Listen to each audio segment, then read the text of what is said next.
السلام علیکم ناظرین، میں ہوں عرفان ہاشمی اور آپ کو پروگرام میں خوش آمدید کہتا ہوں۔ اور اسلام آباد سے ہمارے ساتھ موجود ہیں ابراہیم راجہ صاحب۔ راجہ صاحب السلام علیکم۔ وعلیکم السلام۔ راجہ صاحب، پاکستان کے اندر تحریک انصاف کے خلاف جو کارروائیاں ہو رہی ہیں ان میں اب تیزی آ گئی، اور ہم نے پاکستان کی تاریخ میں آج پہلی دفعہ ایک ایسا ٹرائل دیکھا جو بند کمروں میں اوپن ٹرائل کہلوایا، اور جہاں پر جن لوگوں کو بٹھایا گیا 10 ایسے جاسوسوں کو یا پھر ایسے قیدیوں کو یا پھر ایسے خاموش انسانوں کو جو بولنے کی صلاحیت تو رکھتے ہیں لیکن بول نہیں سکتے، جنہیں زور زبردستی جو ہے عدالت میں بٹھایا گیا، اور پھر یہ کہا گیا کہ عام پبلک جو تھی وہ عدالت کے اندر موجود تھی۔ رائے صاحب، یہ خبر اور یہ جو انہونی ہوئی ہے پاکستان کی ایک عدالت میں، جہاں پر عمران خان نے اپنے دلائل خود دیے، اور ان تمام طاقتوں کو اور ان تمام لوگوں کو جو عمران خان کو پاکستان کی سیاست سے مائنس کرنا چاہتے ہیں، ایک آئینہ دکھایا کہ یہ عمران خان کو مائنس کرنے کا معاملہ نہیں ہے، بلکہ یہ ان ووٹرز اور عمران خان کے ان سپورٹرز کو جو پاکستان میں اس وقت سب سے بڑی تعداد میں موجود ہے، انہیں اس جمہوری عمل سے علیحدہ کرنے کی ایک سازش ہے وہ کی جا رہی ہے۔ راجہ صاحب، الیکشن سے یہ لوگ اتنے خوفزدہ ہیں کہ الیکشن یہ جو اناؤنس کرنا چاہ رہے تھے ڈیٹس کو وقت سے پہلے، یعنی ایک موقع دیا جاتا، وہ موقع نہیں دیا گیا۔ اور پھر ہم نے یہ بھی دیکھا راجہ صاحب کہ اگر انتخابی شیڈول آ گیا تو شاید ان کے لیے پی ٹی آئی کے جلسوں کو روکنا مشکل ہو جائے گا، اور پھر آپ کو کوئی قانونی اور آئینی جواز دینا ہوگا۔ دفعہ 144 نافذ کر دی گئی ہے ثوابی کے اندر۔ لیکن راجہ صاحب، پہلے جو پاکستان تحریک انصاف نے اپنے خلاف جتنے بھی اس وقت ریاست کی طرف سے حربے استعمال کیے جا رہے ہیں، عدالتیں جو کچھ کر رہی ہیں، اور جس طرح سے انتقام کا نشانہ بنایا جا رہا ہے، عمران خان نے ایک خط لکھا وقت کے قاضی کو، چیف جسٹس آف پاکستان کو، اور انہوں نے اپنے اس خط کے اندر وہ تمام شکوے کیے جو ریاست سے، جو ماں سے کیے جا سکتے ہیں، اور یہ پاکستان کی عوام کا حق ہے جو انہوں نے کیا۔ اب اس خط کے اوپر جو شکوہ کیا گیا، جس خط کے ذریعے شکوہ کیا گیا، اس خط کا، اس شکوے کا جواب یعنی جواب شکوہ بھی آ گیا۔ قاضی فائز عیسیٰ صاحب نے یہ ثابت کیا کہ ان کا قبیلہ کون سا ہے اور وہ کس قبیلے سے تعلق رکھتے ہیں۔ ایک پریس ریلیز رائے صاحب جاری کی گئی، جس کا متن میں پڑھ دیتا ہوں، پھر اس پر بات کریں گے۔ اور پھر جو جیل میں واقعہ ہوا ہے نا رائے صاحب، میں چاہوں گا کہ ہمیں بتائیں کہ یہ جو انہونی ہوئی جیل کے اندر یہ کیا تھی، اور عمران خان نے جنہیں عام جنتا کا نام دیا گیا، عام لوگوں کا نام دیا گیا، وہ عام لوگ تھے کون، اس پر بھی ہمیں بتائیے گا۔ پریس ریلیز میں 1 دسمبر 2023 کو 12:25 پر درخواست موصول ہوئی۔ سپریم کورٹ کو درخواست کی صورت 74 صفحات کی دستاویز موصول ہوئی۔ چیف جسٹس کو موصول دستاویز سپریم کورٹ میں دائر درخواست جیسی ہے۔ پریس ریلیز میں کہا گیا کہ موصول درخواست نما دستاویز میں کسی کا نام نہیں درج کیا گیا۔ موصول لفافے کے مطابق درخواست انتظار حسین پنجوتا نے ارسال کی۔ دستاویز بظاہر ایک سیاسی جماعت سے بھیجی گئی جس کی نمائندگی وکلا کرتے ہیں۔ جسٹس قاضی فائز عیسیٰ کی جانب سے جاری پریس ریلیز میں یہ بھی کہا گیا ہے کہ حال ہی میں سپریم کورٹ میں اس جماعت کے وکلا اہم مقدمات، فوجی عدالتوں اور انتخابات کی پیروی کر رہے ہیں، ان کی تکمیل کرتے رہے۔ حیران کن ہے کہ سر بمہر لفافے کی صورت دستاویز پہلے ہی میڈیا کو جاری کی جا چکی تھی، اور پھر انہوں نے اپنی آئینی ذمہ داریوں کا بخوبی ادراک ہونے کا دعویٰ بھی کیا۔ لیکن راجہ صاحب، زیادہ یہ دنوں کی بات نہیں ہے جب قاضی صاحب کے لکھے ہوئے خط میڈیا کو بھی ریلیز ہو جاتے تھے۔ وہ خط لکھتے تھے عمر عطا بندیال کو، چیف جسٹس کو، لیکن یہ خط میڈیا کو ریلیز ہو جاتے۔ کیا اس وقت انہیں یہ خیال نہیں آیا کہ حیرانگی ہوئی کہ یہ خط کیسے ریلیز ہوا؟ راجہ صاحب، جو کچھ قاضی صاحب کر رہے ہیں یہ ایک طرف، اور پھر عمران خان کے ساتھ جو کچھ جیل میں ہو رہا ہے، ہمیں یہ دونوں جو واقعات ہیں، جو خط لکھا گیا اور پھر انہونی، اس کے حوالے سے بتائیں کہ کیا انہونی ہوئی ہے، اور پھر قاضی صاحب کا یہ جو شکوے کا جواب شکوہ انہوں نے لکھ دیا، کیا چیف جسٹس آف پاکستان اسی طرح ریئیکٹ کرتے ہیں؟ اگر آپ کو ایک درخواست پسند نہیں آئی تھی،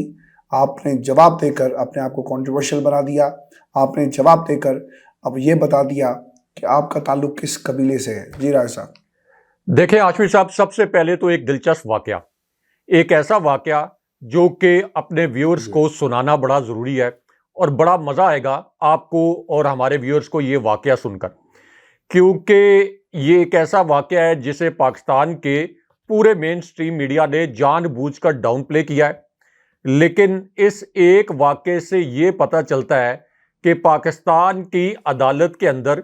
جو عدالت عمران خان صاحب کا کیس سن رہی ہے، اس عدالت کے اندر منا بھائی MBBS اور اسی طرح فیملی فرنٹ جیسا ڈرامہ کیسے چلا۔ ہمارے جو ویورز ہیں ان میں سے بہت سے لوگ ایسے ہوں گے جنہوں نے منا بھائی MBBS مووی سنجے دت کی وہ مووی دیکھی ہوگی، ایسے ہی صبا پرویز صاحبہ کا جو فیملی فرنٹ ایک ڈرامہ تھا وہ بھی دیکھا ہوگا۔ تو جس طرح کی کامیڈی ان فلموں میں اور ان ڈراموں میں ہوئی، اسی طرح کی کامیڈی اب عمران خان صاحب کا کیس جس عدالت میں لگا اس عدالت میں ہوئی۔ اسی وجہ سے میں جب اس ریاست کو ایک فیلڈ اسٹیٹ، ایک ناکام ریاست اور یہاں تک کہ کبھی کبھار شرمناک ریاست کہتا ہوں تو میرے ویورز مجھ سے ناراض بھی ہوتے ہیں، تنقید بھی کرتے ہیں، لیکن آپ تنقید کرتے رہیں۔ جو صحافی ہے اس کا کام ہوتا ہے کہ وہ حقائق سامنے لے کے آئے، چاہے وہ تلخ حقائق ہوں۔ اب جو یہ فیملی فرنٹ ڈرامہ ہوا ہے اور یہ جو منا بھائی MBBS، منا بھائی لگے رہو، اس کے متعلق میں مختصراً بتاتا ہوں، کیونکہ اسلام آباد ہائی کورٹ کا یہ آرڈر تھا کہ سائفر کا جو جیل ٹرائل ہے یہ کالعدم کر دیا ہم نے۔ سائفر کے جیل ٹرائل کو غیر قانونی قرار دے دیا اور یہ کہا کہ اب یہ ٹرائل دوبارہ سے شروع ہوگا۔ اب اس پوری صورتحال میں جب اسلام آباد ہائی کورٹ نے یہ کہا کہ یہ جیل ٹرائل نہیں، یہ اوپن کورٹ میں ٹرائل ہوگا، تو اس کے بعد جو عدالت لگی ہے وہاں پر ایک بڑا دلچسپ سین ہوا ہے، اور وہ سین یہ ہوا ہے کہ انہوں نے چونکہ اسلام آباد ہائی کورٹ کی جانب سے توہین عدالت کے نوٹس سے بچنا تھا یا اسلام آباد ہائی کورٹ کو گمراہ کرنا تھا، تو انہوں نے بہانہ یہ بنایا کہ ہم اڈیالہ جیل کے اندر ہی عدالت لگائیں گے۔ اڈیالہ جیل کے اندر عمران خان صاحب کے فیملی ممبرز کو، اسی وجہ سے اس سے پہلے 5 فیملی ممبرز کو، یعنی شاہ محمود قریشی کے اور عمران خان صاحب کے 5 فیملی ممبرز کو سماعت سننے کی اجازت دی گئی تھی تاکہ اسلام آباد ہائی کورٹ سے اوپن کورٹ میں سماعت کا کوئی فیصلہ نہ آ جائے۔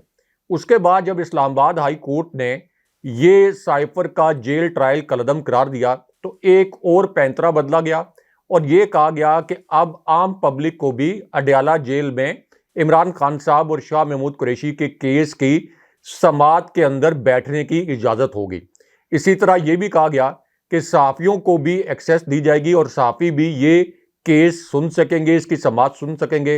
اور ظاہر ہے کہ صحافی اگر یہ کیس سنتے تو اس کے متعلق جو حقائق ہیں وہ وی لاگز کے ذریعے بھی، اپنی خبروں کے ذریعے، ہیڈ لائنز کے ذریعے وہ سامنے لے کے آتے۔ لیکن اب ہوا یہ کہ جج ابو الحسنات صاحب جن کی عدالت میں عمران خان صاحب کو سابق پرائم منسٹر ہوتے ہوئے بھی ایک لوہے کے پنجرے میں قید کر کے پیش کیا جاتا ہے، اب ان کی عدالت کے اندر 10-12 لوگ آئے ہیں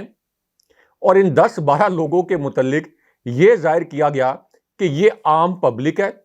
یہ عام لوگ ہیں جو عمران خان صاحب کے کیس کی سماعت سننے کے لیے آئے ہیں، اور یہ 10-12 جو لوگ تھے یہ نامعلوم افراد تھے۔ یعنی جس طرح سے منا بھائی لگے رہو، جعلی ڈاکٹر، جعلی نرسز، جعلی ڈگری، جعلی ہاسپٹل، اسی طرح جعلی عدالت، جعلی سماعت، جعلی وہاں پر آڈینس، اور یہ سماعت سننے والے جو 10-12 لوگ جن کو عام شہری ظاہر کیا گیا، یہ 10-12 لوگ نامعلوم افراد تھے، کیونکہ عمران خان صاحب کے وکلاء انہوں نے ان 10-12 لوگوں سے پوچھا کہ آپ کون ہیں، آپ اس سماعت کو سننے کے لیے آئے ہیں، آپ کوئی PTI کے کارکن ہیں، آپ نون لیگ کے کارکن ہیں، کیا آپ عام شہری ہیں؟ تو ان کے پاس کوئی جواب نہیں تھا، صرف اسلام آباد ہائی کورٹ کو بیوقوف بنانے کے لیے، گمراہ کرنے کے لیے اور یہ تاثر دینے کے لیے کہ ہم نے عام شہریوں کو ایکسیس دی ہے عدالت کے اندر سماعت سننے کے لیے، تاکہ اسلام آباد ہائی کورٹ کو یہ بتایا جائے کہ یہ ایک اوپن کورٹ ہی یہاں پر لگی ہوئی ہے اور ہر کوئی یہاں پہ آ کے سماعت سن سکتا ہے۔ تو 10-12 بھی اپنے ہی لوگ نامعلوم افراد بٹھا کر اس کو ایک اوپن کورٹ کا نام دے دیا، اور یہ 10-12 جو نامعلوم افراد تھے ان میں سے کوئی ایک بھی عام شہری نہیں تھا۔ میں اسلام آباد میں صحافت کرتا ہوں اور راولپنڈی میں اڈیالہ جیل جس جگہ پر ہے، بڑا حساس مقام ہے،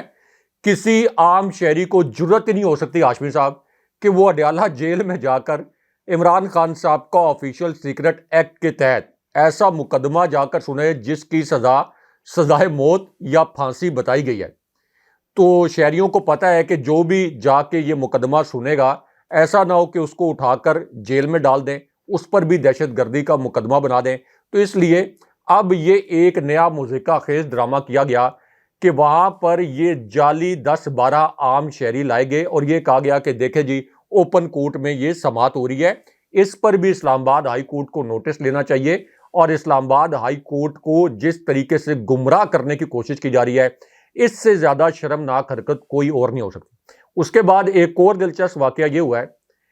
کہ اسلام آباد ہائی کورٹ کے آرڈر کے بعد اس سے پہلے جو ریمارکس آئے تھے اس میں یہ کہا گیا تھا کہ صحافیوں کو سماعت تک ایکسیس ہونی چاہیے۔ اس کے اوپر اندرا گاندھی قتل کیس کا حوالہ دیا گیا تھا کہ اندرا گاندھی قتل کیس جس کا جیل ٹرائل ہوا تھا وہ قتل کیس تھا،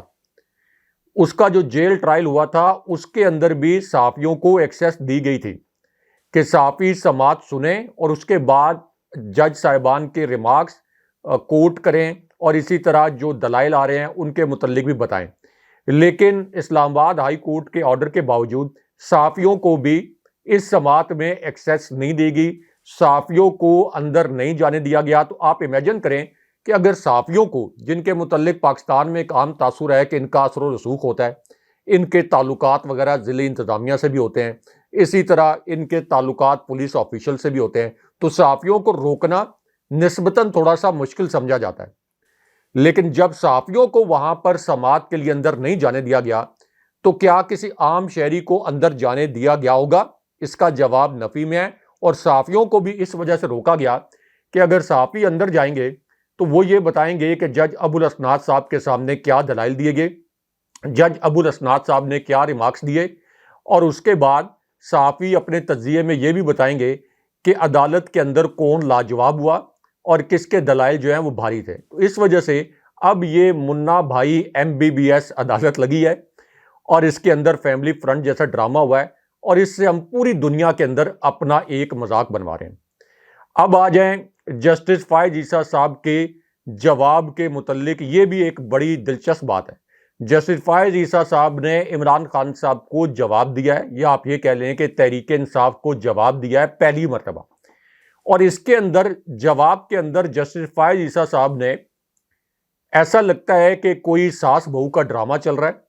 جس کے اندر کوئی ساس جو ہے وہ اپنی بہو پر طنز کرنے سے باز نہیں آتی، یا بہو جو ہے وہ ساس کے اوپر طنز کرنے سے باز نہیں آتی۔ کوئی انڈین سوپ جیسے چلتے ہیں اور بڑے بڑے آپ کہہ لیں کہ یہ جو انڈین سیریل چلتے ہیں، یہ بالکل اسی طرح کا ڈرامہ سپریم کورٹ میں بھی ہوا ہے، اور جسٹس فائز عیسیٰ صاحب کا جواب بھی اسی قسم کا ہے، کیونکہ عمران خان صاحب اور تحریک انصاف نے چیف جسٹس فائز عیسیٰ صاحب کو جو خط لکھا تھا اس میں جسٹس فائز عیسیٰ صاحب کو ایڈریس کر کے یہ کہا گیا کہ تحریک انصاف کو ورکرز کنونشن کی اجازت نہیں دی جا رہی، تحریک انصاف کے ورکرز کو اور ان کے رہنماؤں کو اغوا کیا جا رہا ہے، تحریک انصاف کی خواتین جو کارکن ہیں ان کو عدالتیں رہا کر رہی ہیں، ان کو دوبارہ اغوا کیا جا رہا ہے، تحریک انصاف کے رہنماؤں کے زبردستی اغوا کر کے جبر کے تحت انٹرویوز لیے جا رہے ہیں۔ تو بطور چیف جسٹس آپ ان انسانی حقوق کی خلاف ورزیوں کا نوٹس لیں۔ یہ چیف جسٹس صاحب کو خط لکھا گیا، لیکن اس کے اوپر چیف جسٹس صاحب کا جو جواب آیا جس کے 2 فقرے پاکستان کے میڈیا نے ڈاؤن پلے کیے ہیں جان بوجھ کر، وہ 2 فقرے بڑے مزے کے ہیں اور بڑے دلچسپ ہیں، کیونکہ چیف جسٹس صاحب نے جس طریقے سے فیض آباد دھرنا کیس جس کا عمران خان صاحب سے تو کوئی تعلق نہیں تھا، اس میں بھی یہ ریمارکس دے دیے فیصلے میں کہ فیض آباد کے جو ماسٹر مائنڈ تھے فیض آباد دھرنے کے، اگر ان کے خلاف کوئی کارروائی ہوتی تو 9 مئی کے واقعات نہ ہوتے، یعنی کہاں فیض آباد دھرنا کہاں 9 مئی کے واقعات، وہ بھی عمران خان صاحب پر ڈال دیے۔ اسی طرح جب الیکشن کے متعلق کیس ہوا، 90 دن کے اندر الیکشن کے متعلق کیس کا جو فیصلہ سنایا جسٹس فائز عیسیٰ صاحب کی عدالت نے، اس کے اندر بھی صدر عارف علوی پر ساری بات ڈال دی کہ صدر عارف علوی نے بروقت کیوں نہیں تاریخ دی، حالانکہ سب کو پتہ ہے صدر عارف علوی نے الیکشن کی تاریخ بروقت دی تھی۔ الیکشن کمیشن نے اور وزارت قانون نے صدر عارف علوی کی اس تاریخ کو اور ان کے اس اختیار کو کہ وہ الیکشن کی تاریخ دے سکتے ہیں یا نہیں دے سکتے اس کو تسلیم نہیں کیا تھا. تو بجائے اس کے کہ وہ الیکشن کمیشن کو اکاؤنٹیبل کرتے، بجائے اس کے کہ وہ وزارت قانون کے سیکرٹری پر توہین عدالت لگاتے، انہوں نے سارا ملبہ ایک تعصب کے تحت صدر عارف علوی پر پھینک دیا، کیونکہ ان کے ذہن سے یہ بات نہیں نکلتی کہ ان کے خلاف ایک ریفرنس عمران خان صاحب کے دور میں آیا تھا، اور خود ان کو بھی پتہ ہے کہ یہ ریفرنس عمران خان صاحب کی طرف سے نہیں آیا تھا، یہ اس وقت کی جو سابق اسٹیبلشمنٹ ہے ان کا تخلیق کردہ ریفرنس تھا. اب ہاشمی صاحب یہ جو جواب دیا ہے جسٹس فائز عیسیٰ صاحب نے، اس کے اندر بھی سارے طنزیہ جملے ہیں. ایک تو انہوں نے لکھا کہ ایک عجیب و غریب قسم کا لفافہ جو ہے وہ ہمیں موصول ہوا، جس میں درخواست نما کوئی دستاویز تھی، اس کے اوپر کسی کا نام نہیں لکھا ہوا تھا. بعد میں پتہ چلا کہ یہ کوئی نعیم پنجوتا صاحب ہیں، انہوں نے یہ اپنی درخواست بھیجی ہے اور یہ ایک سیاسی جماعت کی نمائندگی کرتے رہے ہیں. یعنی ایک سیاسی جماعت کی کیا نمائندگی کرتے رہے ہیں؟ سب کو پتہ ہے کہ تحریک انصاف نے یہ خط لکھا ہے اور نعیم پنجوتا صاحب عمران خان صاحب کے وکیل ہیں. اور اس کے بعد یعنی یہ پہلے تو طنزیہ 3-4 فقرے لکھے گئے، یہ لکھا گیا کہ اوپر کسی کا نام نہیں لکھا ہوا تھا، اور پھر اس کے بعد جواب میں یہ لکھا گیا کہ جسٹس فائز عیسیٰ بطور چیف جسٹس اپنی ذمہ داریوں سے بہت اچھے طریقے سے آگاہ ہیں، اور جسٹس فائز عیسیٰ صاحب جو ہیں یہ اپنی ذمہ داریاں اللہ کے کرم سے اور اللہ کی مدد سے ادا کریں گے. اب اس کے اندر دلچسپ چیز کیا ہے؟ یعنی جسٹس فائز عیسیٰ صاحب نے یہ لکھوایا اس جواب میں کہ وہ اپنی آئینی ذمہ داریوں سے آگاہ ہیں اور ان کو پتہ ہے کہ آئینی ذمہ داریاں کیسے ادا کرنی ہیں. اب اگر وہ اپنی آئینی ذمہ داریوں سے آگاہ ہیں تو کیا ان کو یہ نہیں پتا کہ ان کی جو ہائی کورٹس ہیں انہوں نے ایک مرتبہ نہیں 15 مرتبہ تحریک انصاف کے رہنماؤں کی رہائی کے آرڈر جاری کیے، انہیں 15 مرتبہ اغوا کیا گیا. کیا یہ آئین شکنی ان کو نظر نہیں آئی جو کہہ رہے ہیں کہ میں اپنی آئینی ذمہ داری سے آگاہ ہوں؟ کیا ان کو 30 جو پی ٹی آئی کی خواتین اس وقت کارکن گرفتار ہیں، جنہیں 15 مرتبہ گرفتار کیا گیا ہے، جن کے متعلق ڈان نے آرٹیکل لکھا، ایڈیٹوریل لکھا اور یہ کہا کہ اس طرح کی جو خواتین کو اتنی بڑی تعداد میں گرفتار کرنا اور اتنی زیادہ دیر تک گرفتار کرنے کا جو واقعہ ہے یہ ضیاء الحق کے مارشل لاء میں بھی نہیں ہوا، جو کہ شریف خاندان کی کٹ پتلی حکومت آگے نگران حکومت کے دور میں ہو رہا ہے. تو کیا جسٹس فائز عیسیٰ صاحب نے وہ ڈان کا ایڈیٹوریل نہیں پڑھا؟ ڈان اخبار تو وہ پڑھتے ہیں، یعنی ہم صحافیوں کو یہی معلومات ہیں کہ ڈان اخبار جسٹس فائز عیسیٰ صاحب پڑھتے ہیں، انگریزی میں بات کرنے کا بھی ان کو شوق ہے تو انگریزی اخبار تو وہ پڑھتے ہیں. اس کے بعد جسٹس فائز عیسیٰ صاحب نے 3-4 جو پی ٹی آئی کے بڑے رہنما ہیں جن کو اغوا کر کے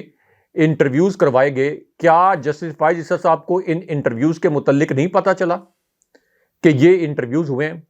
کیا جسٹس فائز عیسیٰ صاحب کو یہ نہیں پتہ چلا کہ اسلام آباد ہائی کورٹ نے سائفر کیس کا جیل ٹرائل کالعدم قرار دے دیا؟ اس کے بعد اس نگران حکومت نے ایک جعلی نوٹیفیکیشن جاری کیا، دوبارہ سے اب یہ ٹرائل جیل کے اندر ہو رہا ہے، اور اسلام آباد ہائی کورٹ جو کہ سپریم کورٹ سے 10-12 کلومیٹر کے فاصلے پر ہے، جسٹس فائز عیسیٰ صاحب کے گھر سے 8-9 کلومیٹر کے فاصلے پر ہے، یہاں ان کی اپنی ہائی کورٹ کے آرڈرز کو کس طرح سے اس کی دھجیاں اڑائی جا رہی ہیں. جسٹس فائز عیسیٰ صاحب کی آنکھیں اور کان کیا بند ہیں؟ کیا جسٹس فائز عیسیٰ صاحب کو یہ نہیں پتا؟ ایک اور مزے کی سٹوری سن لیں کہ اسد قیصر کو دوبارہ گرفتار کر لیا گیا. تو کیا جسٹس فائز عیسیٰ صاحب کو یہ نہیں پتا کہ اسد قیصر کو جس مقدمے میں گرفتار کیا گیا ہے، پرویز خٹک اور اسی طرح سابق وزیر اعلیٰ کے پی محمود خان، ان کے اوپر اسی قسم کا مقدمہ درج تھا، ان کو تو گرفتار نہیں کیا گیا، ان کے جلسے بھی ہو رہے ہیں، لیکن اسد قیصر کو اس لیے گرفتار کر لیا گیا کہ وہ دوبارہ سے تحریک انصاف میں فعال ہو گئے. تو جسٹس فائز عیسیٰ صاحب کو یہ اپنی آئینی ذمہ داری کا نہیں پتا، اور کچھ نہیں تو ان 2 آنسوؤں کا خیال کر لیتے جو کہ اسلام آباد ہائی کورٹ کے ایک جج نے عدالت کے اندر بہائے اسد عمر کے کیس میں کہ اسد عمر کو ہم رہا تو کر رہے ہیں، ہماری طرف سے رہائی کا فیصلہ ہے، لیکن اسد عمر جب تک پریس کانفرنس نہیں کرتے تب تک وہ رہا نہیں ہوں گے. تو جسٹس فائز عیسیٰ صاحب کی جو آئینی ذمہ داری، جس کے متعلق انہوں نے بڑے فخر سے لکھا کہ وہ اپنی آئینی ذمہ داری ادا کریں گے اور ان کو اپنی آئینی ذمہ داری کا پتہ ہے،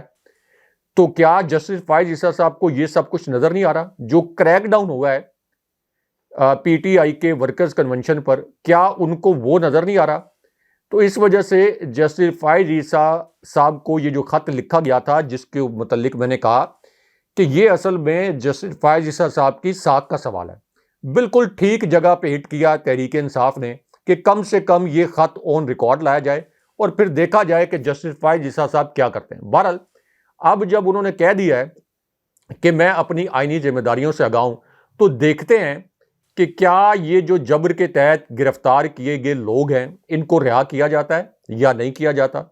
کیا تحریک انصاف کو جلسوں کی اجازت دی جاتی ہے یا نہیں دی جاتی، کیا تحریک انصاف کے ورکرز کنونشن پر جو کریک ڈاؤن ہوتے ہیں یہ کریک ڈاؤن روکے جاتے ہیں یا نہیں روکے جاتے، شیر افضل مروت پر صرف ورکرز کنونشن کروانے کی وجہ سے جو مقدمات قائم ہوئے یہ مقدمات واپس ہوتے ہیں یا نہیں ہوتے۔ تو اب پتہ لگے گا کہ جسٹس فائز عیسیٰ صاحب اپنی ذمہ داریوں سے کتنے آگاہ ہیں، یا پھر وہ ایک کوئی طنز بھرا فیصلہ یا طنز بھرے ریمارکس دوبارہ سے جاری کریں گے، جس طرح سے اس سے پہلے ایک آپ کہہ لیں کہ پری سیٹ مائنڈ کے ساتھ ان کا جو ایک سیاسی تعصب ہے وہ ان کے فیصلوں میں نظر آتا ہے، اور ان کی جو زبردست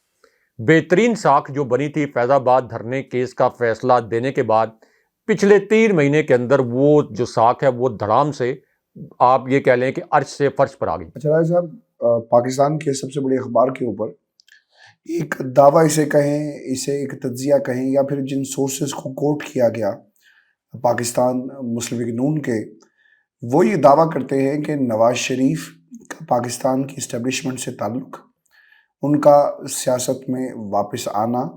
اور پھر پاکستان مسلم لیگ نون سے ریٹائرمنٹ لے لینا، اس کا ایک باقاعدہ طور پر پلان ترتیب دیا گیا ہے۔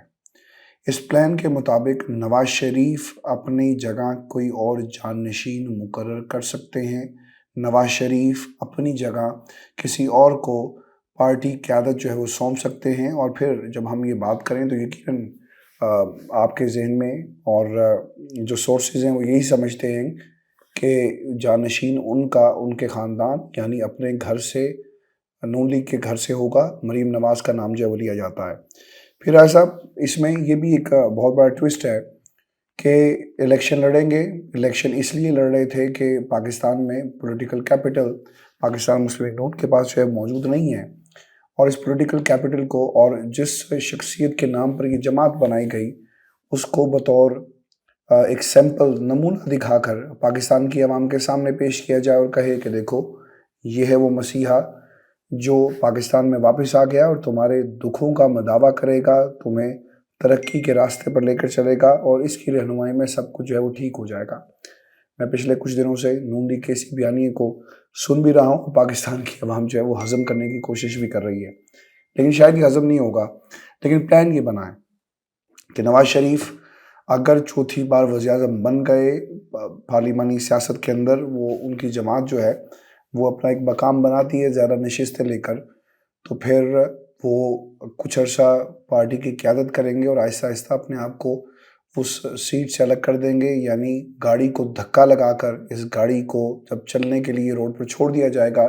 چاہے یہ چل سکے نہ چل سکے، لیکن نواز شریف اپنا جانشین مقرر کریں گے۔ راج صاحب کیا خبر ہے اس حوالے سے؟ اور جو ذرائع بتا رہے ہیں کہ نواز شریف کی ریٹائرمنٹ کا ٹائم جو ہے وہ قریب آ گیا ہے، اور وہ چاہتے ہیں کہ اب وہ اس پوری ریاست کو اور اس سیاست کو جو انہوں نے پچھلے 30 برسوں میں بنائی کمائی، اسے منتقل کر دیا جائے اپنے جانشین کو۔ دیکھیں ہاشمی صاحب، ایک تو نواز شریف کے طیارے کی واپسی، یا آپ یہ کہہ لیں کہ فوجی قیادت اور اسٹیبلشمنٹ سے دھوکے کے متعلق ایک بڑی دلچسپ خبر آئی ہے۔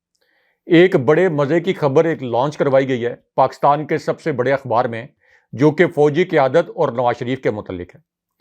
اس خبر میں تاثر یہ دیا گیا ہے کہ نواز شریف نے ایک خاموش ڈیل کی ہے، اور یہ خاموش ڈیل انہوں نے اپنے اہل خانہ کے ساتھ کی ہے، یعنی مریم نواز اور شہباز شریف کے ساتھ۔ اسی خبر میں یہ تاثر دیا گیا کہ نواز شریف کو لندن سے پاکستان لانے کا مقصد یہ تھا کہ شاید نواز شریف کے نام پر نون لیگ، جس کی مقبولیت اس وقت نہ ہونے کے برابر ہے، شاید اس کو کچھ ووٹ مل جائیں، اور ظاہر ہے کہ وہ نہیں ہوا۔ ہم سب نے دیکھا کہ لاہور کا ابتدائی جلسہ بھی نواز شریف کا فلاپ ہو گیا، اس کے بعد سے نواز شریف کو کوئی اور جلسہ کرنے کی جرت نہیں ہوئی کہ وہ اپنے ہوم ٹاؤن میں جا کر بھی کوئی جلسہ کریں۔ اب اس خبر کے اندر جو فوجی قیادت کے ساتھ دھوکے کے حوالے سے ایک بڑی دلچسپ نقطہ ہے، وہ یہ ہے کہ اس خبر میں یہ نقطہ لانچ کروایا گیا کہ نواز شریف جو ہیں اگلے الیکشن میں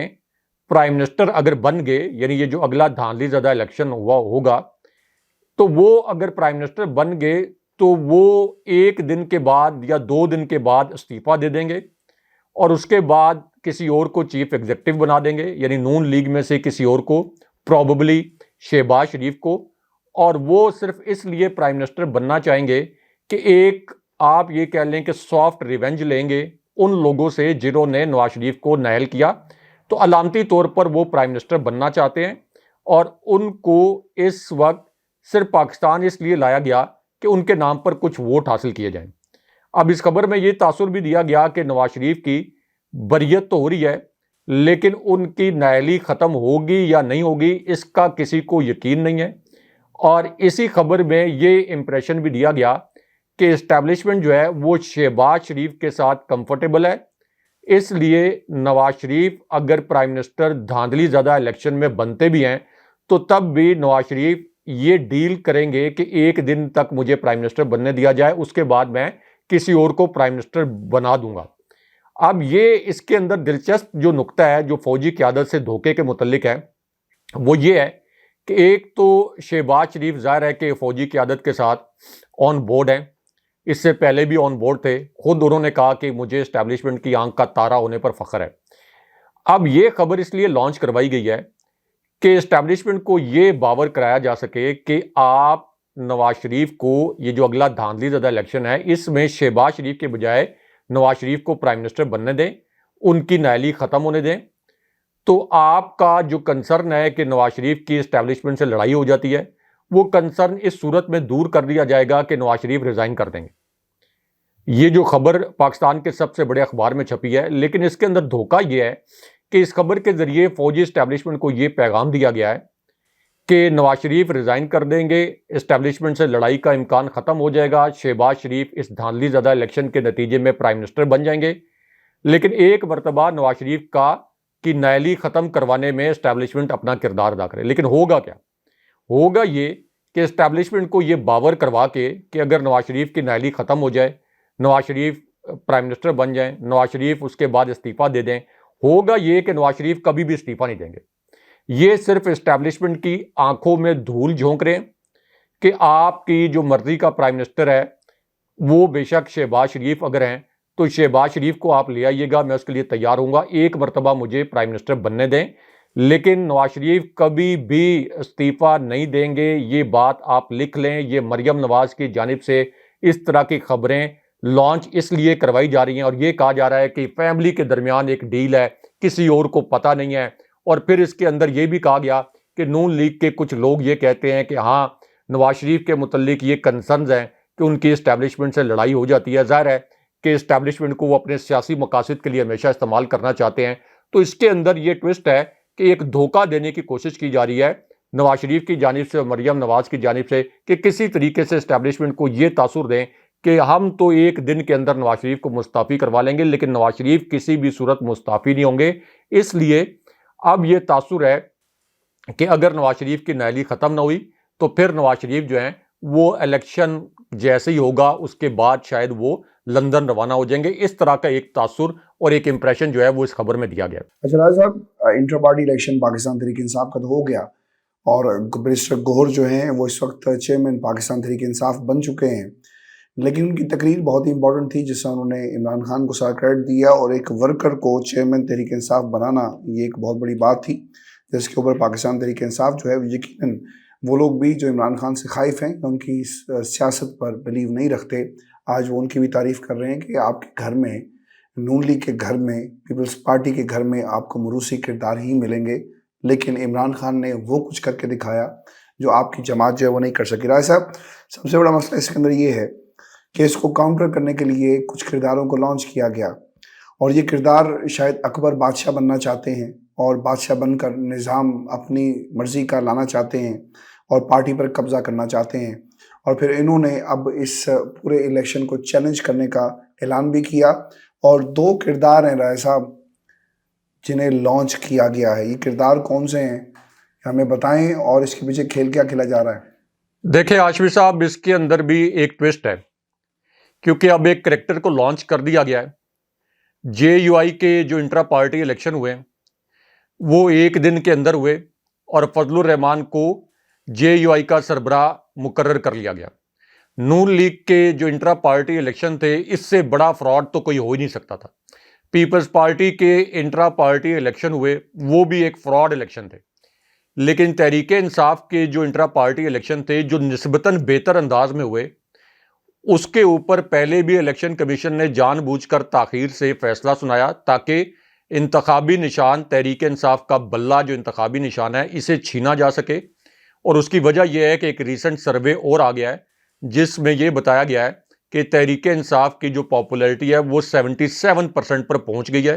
اور جس طرح کے پی میں ورکرز کنونشن ہوئے ہیں، جس طرح کا سونامی کے پی کے اندر آیا ہے، اس سے شریف خاندان، پوری P D M, election commission, Pakistan کا عدالتی نظام اور بہت سے حلقے جو ہیں ان کو یہ پتہ چل گیا کہ تحریک انصاف کو الیکشن جیتنے سے نہیں روکا جا سکتا۔ اب چونکہ خود الیکشن کمیشن نے یہ کہا تھا کہ تحریک انصاف کے پاس وقت ہے، یہ انٹرا پارٹی الیکشن کرائیں، تحریک انصاف نے تمام قواعد و ضوابط کو مد نظر رکھ کے انٹرا پارٹی الیکشن کروا دیا۔ بیرسٹر گوہر چیئرمین منتخب ہو گئے، پوری جو باڈی ہے وہ منتخب ہو گئی، کسی قسم کی بے ضابطگی نہیں ہے۔ اور یہ الیکشن جو فضل الرحمان نے الیکشن کروایا، جو نون لیگ نے کروایا، جو پیپلز پارٹی نے کروایا، اس سے بہت بہتر طریقے سے الیکشن ہوا۔ اس کے باوجود یہ جو اکبر ایس بابر ہیں، ان کو لانچ کر دیا گیا اچانک، اور انہوں نے کہا کہ میں اس الیکشن کو الیکشن کمیشن میں چیلنج کروں گا۔ الیکشن کمیشن پہلی تیار بیٹھا ہوا ہے، یعنی 350 جماعتیں ہیں، تقریباً 350 جماعتوں میں سے صرف ایک تحریک انصاف کے انٹرا پارٹی الیکشن پر الیکشن کمیشن نے اعتراض اٹھایا اور صرف ان کے الیکشن کو کالعدم قرار دیا۔ 350 پارٹیز میں سے صرف اور صرف ان کو تحریک انصاف نظر آئی۔ اب چونکہ یہ سازش، بلے کا انتخابی نشان چھیننے کی جو سازش تھی، اس کو عمران خان صاحب نے وائزلی ناکام بنایا، تو اس کے بعد اب اکبر ایس بابر کو لانچ کر دیا گیا۔ اس کے علاوہ ایک اور ادارے کے سربراہ ہیں، ان کی جانب سے بھی یہ سٹیٹمنٹ دلوا دیا گیا کہ یہ جو بڑی جلد بازی میں الیکشن ہوئے ہیں، حالانکہ جلد بازی کا تو یہاں پہ کوئی سوال ہی پیدا نہیں ہوتا، کوئی ٹائم فریم کا تو سوال ہی پیدا نہیں ہوتا۔ الیکشن کمیشن نے خود ایک ٹائم فریم دیا تھا کہ اس کے اندر آپ نے الیکشن کروانے ہیں، لیکن اب آپ یہ کہہ لیں کہ الیکشن کمیشن کو استعمال کیا جائے گا کہ کسی طریقے سے تحریک انصاف کو انتخابی نشان بلہ نہ دیا جائے۔ لیکن اگر ان کو یہ انتخابی نشان نہ بھی ملا، ہاشمی صاحب ہوگا کچھ نہیں، ووٹ اگر فری اینڈ فیئر الیکشن ہوا تو عمران خان صاحب کو ملے گا، عمران خان صاحب کے امیدواروں کو ملے گا، جو بھی انتخابی نشان ہوگا ٹھپے وہیں پہ جا کے لگیں گے۔